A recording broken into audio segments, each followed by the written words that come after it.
Hello साथियों, स्वागत है आपका सीएसपी रिजवान यूट्यूब चैनल पर। यूपी पैट 2022 का जो पेपर है उसको आज हम डिस्कस कर रहे हैं। उसके जितने भी जीके जीएस के क्वेश्चन आज उसको डिस्कस करेंगे। हालांकि आंसर की आ चुकी है और उसके वीडियो के लिंक में हम आपको उसकी आंसर की जो पैट के चारों पेपरों की पैट का पेपर 15 तारीख 15 अक्टूबर और 16 अक्टूबर 2022 को 2 शिफ्टों में हुआ है। तो यहाँ पर हम एक एक वीडियो में एक एक पेपर को डिस्कस करेंगे। आज हम डिस्कस कर रहे हैं 15 तारीख की फर्स्ट शिफ्ट के पेपर को। ठीक है, अगर आपको ये सीरीज पसंद आती है तो आप इसमें कमेंट बॉक्स में लिख सकते हैं कि मैथ और रीजनिंग के भी आगे हम कर लेंगे या फिर मैथ और रीजनिंग साथ में कर लेंगे। तो चलिए शुरू करते हैं। जिन लोगों ने पेपर दिया था उनके लिए भी यूजफुल है ये। कुछ आंसर की में कमियां हैं उसको भी डिस्कस करेंगे हम कि कौन कौन से सवाल गलत दिए गए हैं आंसर की में। तो इस वीडियो को आप बहुत ध्यान से देखें, आपका पेपर अलग हो सकता है। ये 04 है, ठीक है। तो उस हिसाब से हम क्वेश्चन के हिसाब से चलते हैं।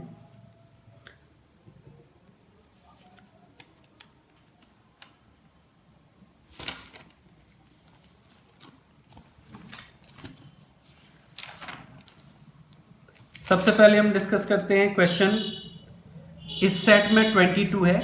अगस्त 2022 में भारत की पहली अंडर वाटर मेट्रो का उद्घाटन निम्नलिखित में से किस शहर में किया गया है?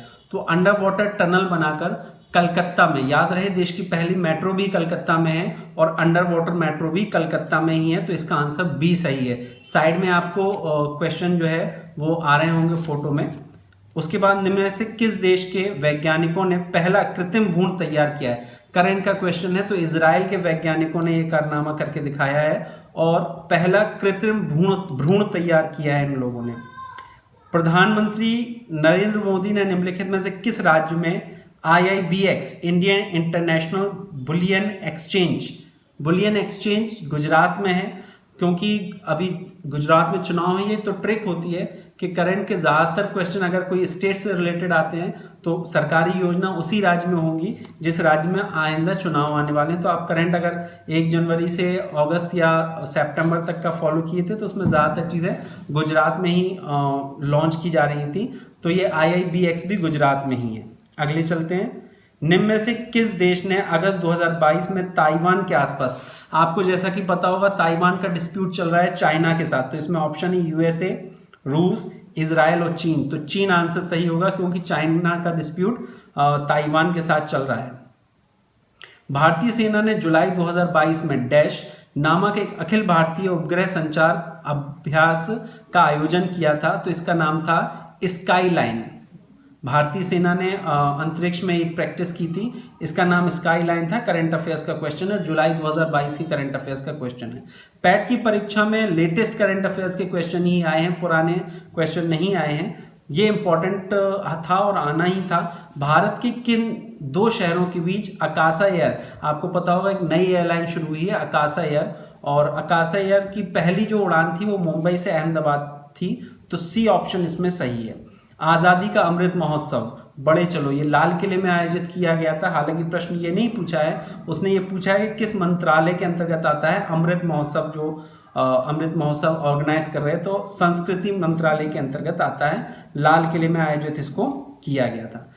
अगला क्वेश्चन है, निम्न में से कौन भारत का सबसे पड़ोसी देश है, पड़ोसी देश नहीं है, सॉरी, निम्न में से कौन भारत का पड़ोसी देश नहीं है? तो इसमें ऑप्शन से आप कर सकते हैं। आपको पता होगा भारत में बांग्लादेश है, पाकिस्तान है, चीन है, नेपाल है, म्यांमार है, भूटान है। ये सारे देश भारत के पड़ोसी देश हैं। तो म्यांमार भारत का पड़ोसी देश है, नॉर्थ ईस्टर्न स्टेट से इसकी बॉर्डर लगते हैं। चाइना तो पड़ोसी देश है ही। मालदीव्स और UAE, तो C option UAE United Arab Emirates, जो दुबई आबू धाबी वगैरह है वो भारत के पड़ोसी देश नहीं है। मालदीव भी है हमारा पड़ोसी देश, समुद्री सीमा हमसे लगती है उसकी। निम्न में से किस IIT ने भारतीय भाषा प्रौद्योगिकी के लिए, इंडियन लैंग्वेज के लिए, इंजीनियरिंग के लिए 114 भारत में नीलकणी केंद्र, नीलकणी, अब नीलकणी से आप अंदाजा लगा सकते हैं कि IIT मद्रास ही होगा। अगर आप प्रेडिक्शन भी करते हैं तो आपका सही हो जाएगा क्योंकि नीलकणी जो है वो मद्रास में ही हो सकता है। अगला, किस केंद्रीय मंत्री की अध्यक्षता में चंडीगढ़ में नशीली दवाओं की तस्करी और राष्ट्रीय सुरक्षा पर एक राष्ट्रीय सम्मेलन का आयोजन? ये भी हम प्रेडिक्शन करके बड़ी आसानी से निकाल सकते हैं। देखिए राष्ट्रीय सुरक्षा इसमें आ गया है। देखिए परीक्षा में ये ज़रूरी नहीं कि हर प्रश्न आपको आए, संभव ही नहीं है, लेकिन हम प्रिडिक्शन करके इसको निकाल सकते हैं। थोड़ा सा अगर प्रश्न को ध्यान से पढ़ें तो हम बड़ी आसानी से निकाल सकते हैं। तो राष्ट्रीय सुरक्षा आ गया, और राष्ट्रीय सुरक्षा किसकी जिम्मेदारी है? मिनिस्ट्री ऑफ होम अफेयर्स की, अमित शाह। इसका आंसर क्या होगा? अमित शाह, क्योंकि वो मिनिस्टर ऑफ होम अफेयर्स हैं। और सुरक्षा जो है डिफेंस में आता है, इसलिए जितने भी पैरामिलिट्री हैं वो होम अफेयर्स के पास हैं, और मिलिट्री, आर्मी, एयरफोर्स और नेवी मिनिस्ट्री ऑफ डिफेंस के पास है। उम्मीद करते हैं आप समझ जाओगे। अगर आपको कोई भी कंफ्यूजन है या कुछ भी आपको लगा कि मैंने गलत उसका आंसर बता दिया, तो आप कमेंट बॉक्स में लिख के बता सकते हैं। और ये भी बताएं कि ये सीरीज़ कैसी चल रही है, आगे की वीडियो आप देखना चाहते हैं या नहीं चाहते हैं। और साथ ही साथ अगर आपने इस चैनल को सब्सक्राइब नहीं किया है तो तुरंत ही चैनल को सब्सक्राइब कर लें। चलिए आगे चलते हैं। निम्न में से कौन राज्य भारत में पहला हर घर जल, तो पहला हर घर जल गोवा राज्य है। नलकूपों के माध्यम से, टैप के माध्यम से यहाँ पानी पहुँचाना है।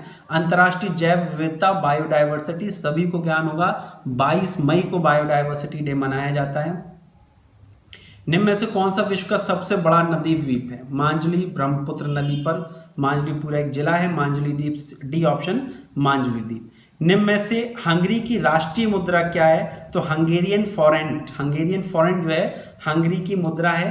पैट के एग्जामिनेशन में सिलेबस में दिया हुआ था राजधानी और मुद्रा, तो एक एक क्वेश्चन राजधानी या मुद्रा पर जरूर पूछा गया। स्वतंत्रता के बाद भारत के आधार पर बनने वाला, भाषा के आधार पर, आई बैक पार्डन, स्वतंत्रता के बाद भाषा के आधार पर बनने वाला पहला राज्य कौन सा था? तो पहला राज्य जो भाषा के आधार पर बना वो आंध्र प्रदेश था 1956 में। फजल अली कमेटी की रिकमेंडेशन के बाद कई समितियां बनी, फाइनली फजल अली कमेटी ने रिकमेंड किया और आंध्र प्रदेश एक स्वतंत्र राज्य बन गया भाषा के आधार पर 1956 में। इसके आगे चलते हैं। लोकसभा में पद धारण करने की न्यूनतम आयु कितनी है? तो लोकसभा में पद धारण या चुने जाने की न्यूनतम आयु 25 वर्ष है। सी ऑप्शन आपका सही है। यूएनएफसीसी का पूर्ण फुल फॉर्म क्या है? तो याद रहे, यूएन जहां पर लग गया तो वो यूनाइटेड नेशन होता है। तो आधा फुल फॉर्म तो आपको वैसे ही पता हो गया, यूनाइटेड नेशन। तो United Nations framework convention on climate change, FCC जो है वो क्लाइमेट चेंज को डील करता है। तो इसका बी ऑप्शन सही होगा। नौटंकी, नौटंकी किस राज्य का लोक नृत्य है? तो नौटंकी उत्तर प्रदेश का है। अंतर्राष्ट्रीय ओलंपिक समिति का मुख्यालय कहाँ है? अंतर्राष्ट्रीय ओलंपिक समिति का मुख्यालय स्विट्जरलैंड में है। निम्न में से किसने प्रसिद्ध पुस्तक powers of the mind, powers of the mind Vivekananda की, स्वामी विवेकानंद की पुस्तक है पावर्स ऑफ माइंड।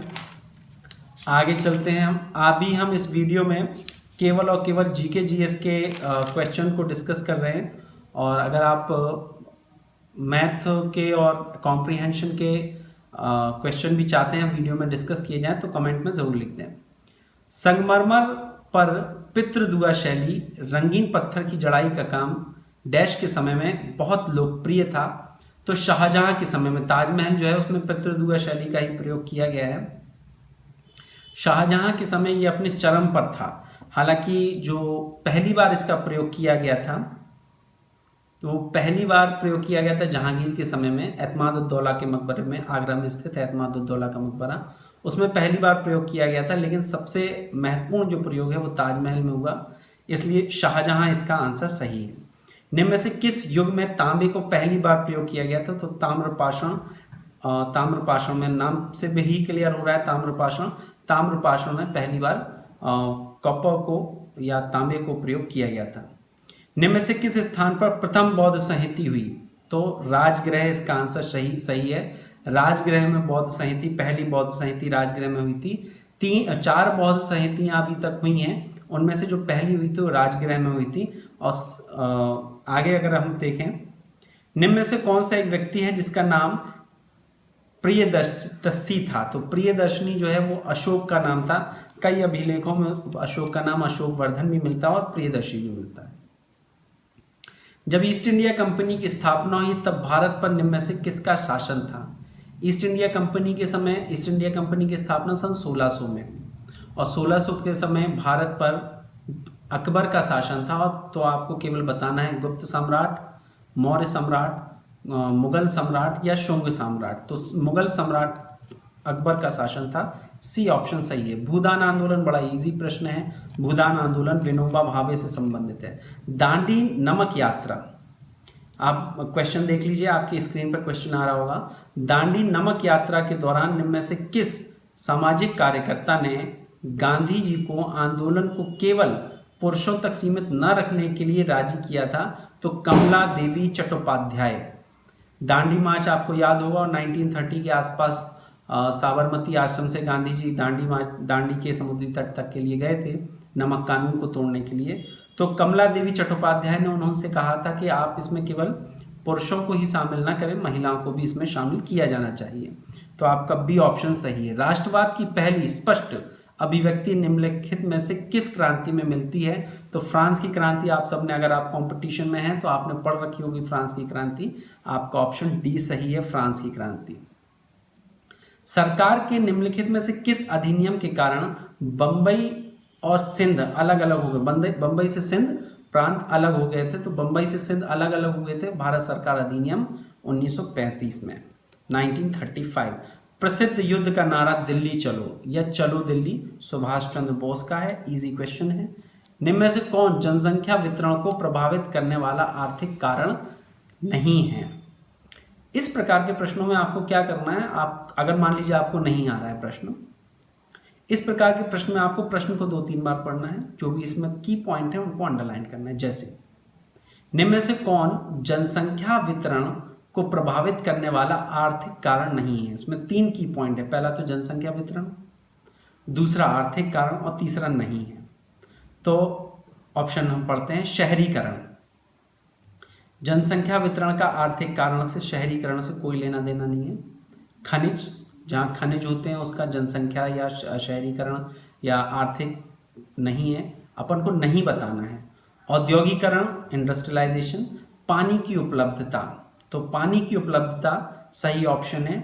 और निम्नलिखित में कौन जनसंख्या वितरण को प्रभावित करने वाला आर्थिक कारण? तो पानी जो है वो आर्थिक कारण नहीं है, बाकी सभी आर्थिक कारण। विश्व की सबसे ऊंची चोटी माउंट एवरेस्ट डैश के बीच स्थित है? तो माउंट एवरेस्ट नेपाल और तिब्बत के बीच स्थित है। निम्नलिखित में से अक्टूबर की गर्मी का मुख्य कारण क्या है? अब इसमें समझना पड़ेगा आपको कि अक्टूबर में भारत में बारिश हो रही होती है और जब धूप निकलती है खासतौर से उत्तर भारत में, तो एक ह्यूमिडिटी वाला माहौल बन जाता है। ह्यूमिडिटी और गर्मी दोनों हो जाती है, आर्द्रता गर्मी। तो उच्च आर्द्रता से जुड़ा उच्च तापमान अक्टूबर में, ये बिल्कुल आसानी से आप प्रैक्टिकली समझ सकते हैं। उच्च आर्द्रता से जुड़ा उच्च तापमान आपका सही आंसर होगा। आगे चलते हैं। निम्न में से कौन सा हरित क्रांति की रणनीति का हिस्सा था? हरित क्रांति की रणनीति का हिस्सा कौन सा था वो आपको बताना है। तो रासायनिक उर्वरक, फर्टिलाइजर बिल्कुल था। उच्च उत्पादकता वाले बीज भी था। और सिंचाई, इरिगेशन, तो ये सभी आपका डी ऑप्शन सही है, ये सभी। क्योंकि जो ग्रीन रेवोल्यूशन शुरू हुआ, हरित क्रांति शुरू हुआ, उसमें केमिकल फर्टिलाइजर भी इस्तेमाल किए गए, उच्च गुणवत्ता के बीज भी इस्तेमाल किए गए, और इरिगेशन, क्योंकि जो उच्च गुणवत्ता के बीज हैं और जो फर्टिलाइजर हैं वो तासीर उनकी गर्म होती है तो उनको ज़्यादा पानी की ज़रूरत होती है। तो ये सभी सही हैं, डी आंसर आपका सही है। बिहार का शोक कोसी नदी को कहते हैं।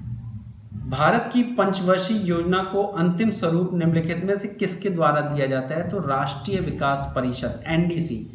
तो एनडीसी के द्वारा इसको फाइनल रूप दिया जाता है, राष्ट्रीय विकास परिषद के द्वारा दिया जाता है। निम्नलिखित में से कौन सी एक वाणिज्यिक बैंक नहीं है, कमर्शियल बैंक नहीं है? एचएसबीसी भी वाणिज्यिक बैंक है, कमर्शियल बैंक है। भारतीय स्टेट बैंक कमर्शियल बैंक है, और आईसीआईसीआई, ये तीनों कमर्शियल बैंक है। और SIDBI, small industrial development bank of India, कोई कमर्शियल बैंक नहीं है।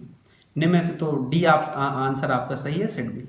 निम्न में से कौन सा सार्वजनिक क्षेत्र का उपक्रम संसद के तहत एक विशेष कानून पारित करके स्थापित किया गया है? तो बी ऑप्शन आपका सही है, वैधानिक निगम। वैधानिक निगम इसका सही आंसर होगा। और जो ऑप्शन है वो आप बगल में देख सकते हैं कि कौन कौन से ऑप्शन इसमें थे, फोटो में आ रहे होंगे।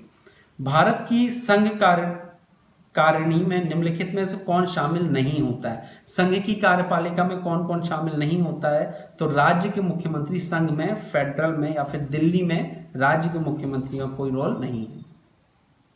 सुप्रीम कोर्ट किस अनुच्छेद में है? तो भारत का सर्वोच्च न्यायालय अनुच्छेद 124 भाग 5 में है। डैश के पास मौलिक अधिकारों को लागू करने की शक्ति है, तो मौलिक अधिकारों को लागू करने की शक्ति सर्वोच्च न्यायालय के पास भी है और उच्च न्यायालय के पास भी है। अनुच्छेद 33 इसको डील करता है। भारत में राष्ट्रीय मानवाधिकार आयोग निम्नलिखित में से किस मंत्रालय के अधीन आता है, तो मिनिस्ट्री ऑफ होम अफेयर्स। ये सारा कुछ चीज मिनिस्ट्री ऑफ होम अफेयर्स के अंतर्गत आता है। निम्न में से किसे केंद्र शासित प्रदेश में उच्च न्यायालय स्थापित है। देखिए, अगर नॉर्मल कोई स्टेट होता तो वहां पर उसकी विधान परिषद को या विधानसभा को ये पावर था कि वहां बना सकती, लेकिन अगर क्योंकि केंद्र की बात है तो केंद्र में जो है वो संसद बनाती है, पार्लियामेंट बनाती है। निम्न में से कौन सा वनस्पति रेशा नहीं है? ऑप्शन है जूट रेशा है, कॉटन रेशा है और फ्लेक्स ये भी रेशा है, जबकि नायलॉन रेशा नहीं है। तारों का रंग उनके तापमान से डिसाइड होता है कि तारा का रंग क्या होगा, अधिक ज़्यादा। एज भी उसी से डिसाइड होती है, ये प्रश्न भी आ सकता है एज किससे, तो ये सब उनके तापमान से डिसाइड होता है कि क्या एज है और क्या रंग है उसका। निम्न में से कौन सी गैस ग्लोबल वार्मिंग, आसान, बहुत ही आसान प्रश्न है, green house gas global warming के लिए रिस्पॉन्सिबल है। और इस सेट का आखिरी, इस बुकलेट का आखिरी प्रश्न, निमोनिया नामक शरीर में निम्नलिखित में से किस अंग को प्रभावित, निमोनिया किसको प्रभावित करता है? फेफड़े को प्रभावित करता है निमोनिया। तो आज हमने डिस्कस किया यूपी पैट 2022 के 15 तारीख के फर्स्ट पेपर को, फर्स्ट शिफ्ट के पेपर को, और इसके बाद एक और आएगा 16 तारीख का फर्स्ट शिफ्ट का पेपर और हम डिस्कस करेंगे नेक्स्ट वीडियो में।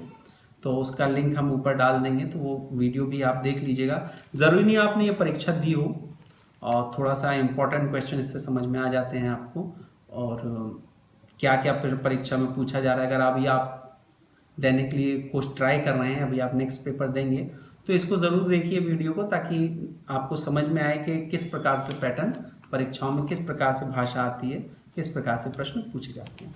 तो धन्यवाद, आज के लिए इतना।